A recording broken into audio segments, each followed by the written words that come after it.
दोस्तों, दुनिया के नक्शे पर 1947 में एक देश उभरा। उसका नाम था पाकिस्तान। मज़हब के नाम पर बना दुनिया का पहला मॉडर्न डे कंट्री। उस वक्त दावा किया गया था कि इस्लाम वो गोंद या ग्लू है जो लाहौर के पंजाबी, क्वेटा के बलोच, कराची के सिंधी, ईस्ट पाकिस्तान के बंगाली और पेशावर के पश्तून सबको एक साथ जोड़े रखेगा। लेकिन दोस्तों, इतिहास गवाह है कि सिर्फ 24 साल के बाद 1971 में वही गोंद पिघल गई। देश दो टुकड़ों में बंट गया। क्यों? क्योंकि मज़हब आपको कुछ समय के लिए एक कर सकता है, लेकिन अगर पेट खाली हो, अगर हक मारा जा रहा हो, अगर सत्ता कुछ हाथों में कैद हो जाए, तो कोई भी विचारधारा देश को टूटने से नहीं बचा सकती। आज हम कश्मीर की बात नहीं करेंगे, हम भारत-पाक बॉर्डर की बात भी नहीं करेंगे। आज हम बात करेंगे पाकिस्तान के उस अंदरूनी कैंसर की, जिस पर उसका अपना मीडिया भी खुलकर बोलने से डरता है। आज का टॉपिक है पंजाबी हेजेमनी, यानी पंजाबी वर्चस्व। कहने को पाकिस्तान एक फेडरेशन है, 4 सूबे हैं, एक संविधान है और एक लोकतांत्रिक ढांचा है। लेकिन हकीकत क्या है? हकीकत ये है कि सेना पर, नौकरशाही यानी कि ब्यूरोक्रेसी पर, इकॉनमी पर और उनकी राजनीति पर एक ही सूबे का डिस्प्रपोर्शनेट कंट्रोल है, और वो सूबा है पंजाब। आज हम समझेंगे कि इस वर्चस्व का बीज अंग्रेज़ों ने कैसे बोया। आज़ादी के बाद सिंधी, बलोच और पश्तून अपने ही देश में दूसरे दर्जे के नागरिक कैसे बना दिए गए। और सबसे बड़ा सवाल, क्या रिसोर्सेज की ये लूट, ये अनइक्वल स्ट्रक्चर और ये लगातार बढ़ता हुआ आंतरिक विद्रोह एक दिन पाकिस्तान को फिर से किसी बड़े क्रैक की तरफ लेके जाएगा? दोस्तों, एक कहावत है, अपने ही लोगों को हाशिए पर रखकर जो साम्राज्य बनाया जाता है, वो रेत के महल जैसा होता है। आज हम उसी रेत के महल की नींव को डिकोड करेंगे। दोस्तों, अगर किसी भी बीमारी को समझना है, तो उसके इतिहास में जाना पड़ता है। पाकिस्तानी पंजाबियों का ये एलीट क्लास रातों रात पैदा नहीं हुआ। इसकी स्क्रिप्ट लिखी थी ब्रिटिश साम्राज्य ने, और वो भी 1857 की क्रांति के बाद। 1857 के विद्रोह में, जिसे हम आज़ादी की पहली लड़ाई भी कहते हैं, बंगाल और उत्तर भारत के बहुत से सैनिकों ने अंग्रेज़ों के खिलाफ बगावत की थी। अंग्रेज़ों ने इस बगावत को कुचलने के लिए पंजाब और कुछ दूसरे इलाकों में सैनिकों का सहारा लिया, और यहीं से एक स्टेट पॉलिसी बनी, जिसे अंग्रेज़ कहते थे मार्शल रेस थ्योरी। इस थ्योरी के तहत अंग्रेज़ों ने ये नैरेटिव फैलाया कि भारत के कुछ खास इलाकों के लोग, खासकर पंजाब और पश्तून बेल्ट, वो जन्म से ही बेहतर लड़ाके हैं, और बाकी लोग कमज़ोर, कम मारक और कम भरोसेमंद। दोस्तों, ये कोई साइंस या फैक्ट नहीं थी, ये एक स्ट्रैटेजी थी। ये एक डिवाइड एंड रूल का ऑलमोस्ट पहला स्टेपिंग स्टोन था। और इसका नतीजा क्या हुआ? ब्रिटिश इंडियन आर्मी में पंजाबियों की भर्ती तेज़ी से बढ़ाई गई। और बात यहीं ख़त्म नहीं हुई। अंग्रेज़ सिर्फ बंदूक देकर नहीं रुके, उन्हें लॉयल्टी चाहिए थी, लंबे समय की लॉयल्टी। इसलिए 19वीं सदी के अंत में उन्होंने पंजाब में एक विशाल इरिगेशन नेटवर्क बनाया। बंजर ज़मीनों में नहरें निकाली गईं, नई एग्रीकल्चर सेटलमेंट बनाई गईं। इन्हें कहा गया कैनाल कॉलोनीज़। अब ज़रा ध्यान दीजिए, ये उपजाऊ ज़मीनें किन्हें मिली? ये उन सैनिकों को मिली, उन वफ़ादार ज़मींदारों को मिली, जो ब्रिटिश सत्ता के भरोसेमंद थे। यानी हथियार भी उनके पास, ज़मीन भी उनके पास और राजकीय संरक्षण भी उनके पास। अब यहीं से पैदा हुआ एक पावरफुल गठजोड़, जिसे बोलते हैं लैंड ओनिंग मिलिट्री एलीट। जब 1947 में पाकिस्तान बना, तो यही ब्रिटिश निर्मित एलीट क्लास नए देश का वास्तविक मालिक बन बैठा। 1947 में पाकिस्तान तो बन गया, लेकिन असली सवाल यही था कि सत्ता के मिडल में कौन है। सेना में मेजॉरिटी पंजाबियों की थी। शुरुआत में ब्यूरोक्रेसी में मुहाजिरों की भूमिका बड़ी थी, क्योंकि वो कंपैरेटिवली ज़्यादा पढ़े लिखे थे। लेकिन धीरे धीरे उन्हें भी किनारे कर दिया गया। इस मॉडल का सबसे भयानक चेहरा दिखा पूर्वी पाकिस्तान में, यानी आज का बांग्लादेश। पूर्वी पाकिस्तान की आबादी ज़्यादा थी, वो देश के लिए फॉरेन एक्सचेंज भी ज़्यादा कमाता था, मोस्टली जूट के जरिए। लेकिन बदले में उसे क्या मिला? बजट का बड़ा हिस्सा पश्चिमी पाकिस्तान के विकास और सेना पर खर्च हुआ।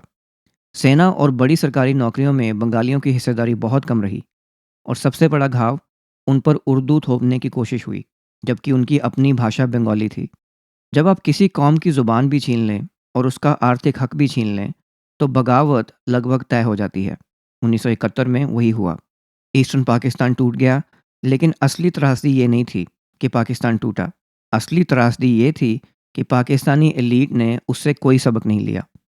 उन्होंने वही मॉडल बलूचिस्तान में लागू किया, वही सिंध में, और फिर वही खैबर पख्तूनख्वा में। यानी बीमारी का कारण वही रहा, बस मरीज़ बदलते रहे। अब आते हैं आज के पाकिस्तान पे। आज पाकिस्तान की डीप स्टेट यानी कि सेना और उससे जुड़ा हुआ पावर स्ट्रक्चर देश की सबसे प्रभावशाली शक्ति है। ऊपर के बड़े पदों पर लंबे समय से पंजाबी इन्फ्लुएंस साफ दिखता है। लेकिन दोस्तों, ये सिर्फ वर्दी का खेल नहीं है। ये पैसा भी है, ये ज़मीन भी है और ये कॉरपोरेट कंट्रोल भी है। इसे कहते हैं मिलिट्री इंडस्ट्रियल कॉम्प्लेक्स। अगर हम बात करें फौजी फाउंडेशन और अस्कारी ग्रुप की, ये सिर्फ वेलफेयर ट्रस्ट नहीं है, ये बिजनेस एम्पायर्स हैं। Cement, fertiliser, banking, insurance, food products, real estate, ये सब इसके अंदर आता है। और फिर आता है डीएचए यानी कि डिफेंस हाउसिंग अथॉरिटी। पाकिस्तान के बड़े शहरों की सबसे प्राइम ज़मीनों पर डीएचए का प्रभाव दिखाई देता है। अब सवाल उठता है, इन एसेट्स का फ़ायदा किसे मिलता है? इन बिजनेस नेटवर्क्स का लाभ किसकी जेब में जाता है? तो इसका जवाब है कि बड़ा हिस्सा जाता है रिटायर्ड मिलिट्री ऑफिसर्स और उस पूरे इकोसिस्टम को जो सेना से जुड़ा है। और चूंकि सेना के ढांचे में पंजाबी डोमिनेंस अधिक रहा, इसलिए प्रॉफिट्स का अनइवन डिस्ट्रीब्यूशन और साफ दिखता है। यानी देश के संसाधन पूरे पाकिस्तान के, लेकिन मलाईदार हिस्सा एक खास एलीट नेटवर्क के पास। सिंध रेवेन्यू देता है, बलूचिस्तान गैस देता है और खाइबर स्ट्रेटेजिक डेप्थ का बोझ उठाता है।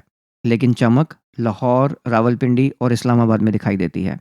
इसी को कई एनालिस्ट इंटरनल कलोनियलिज्म कहते हैं। दोस्तों, जब एक घर में एक भाई सारा खाना खुद खा जाए, तो बाकी के भाई चुप नहीं रहते। आज पाकिस्तान के बाकी सूबे गहरे डिसकंटेंट में हैं। आइए एक एक करके समझते हैं। सबसे पहले बात करते हैं बलूचिस्तान की। बलूचिस्तान एरिया के हिसाब से पाकिस्तान का सबसे बड़ा सूबा है। नेचुरल रिसोर्सेज भरपूर हैं, गैस है, खनिज है और समुद्री पहुंच भी है। 1952 में सुई क्षेत्र में बड़ी गैस खोज हुई, लेकिन किस्मत देखिए, डेकेड्स तक उस गैस से दूसरे शहरों और बिजनेसेस को प्रॉफिट मिला, जबकि स्थानीय इलाकों में बेसिक अमेनिटीज़ तक नहीं पहुंची। आज गवादर पोर्ट सीपैक के तहत स्ट्रेटेजिक इंपॉर्टेंस का केंद्र बना हुआ है।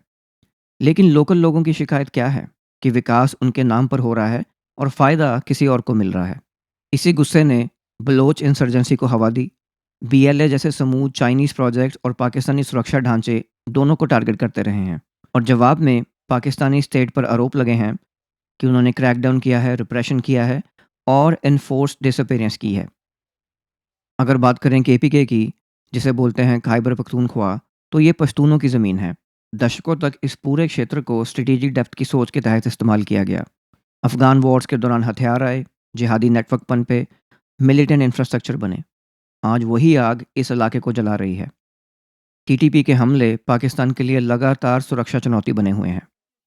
इसी बैकड्रॉप में पश्तून तहफ़्फ़ुज़ मूवमेंट भी उभरा। उनकी बुनियादी मांग क्या थी?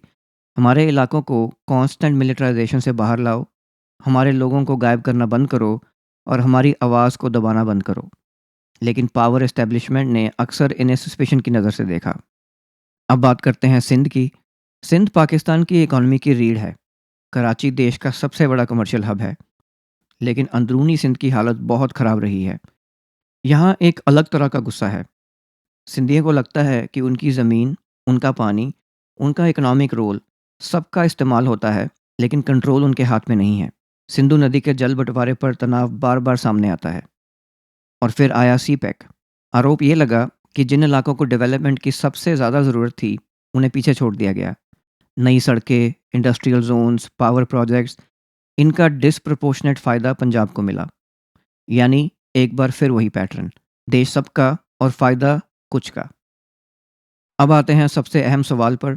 क्या ये इम्बैलेंस, क्या ये प्रोविंशियल गुस्सा, क्या ये आर्थिक दबाव, क्या ये सब मिलकर पाकिस्तान को किसी बड़े क्रैक की तरफ लेके जा सकता है?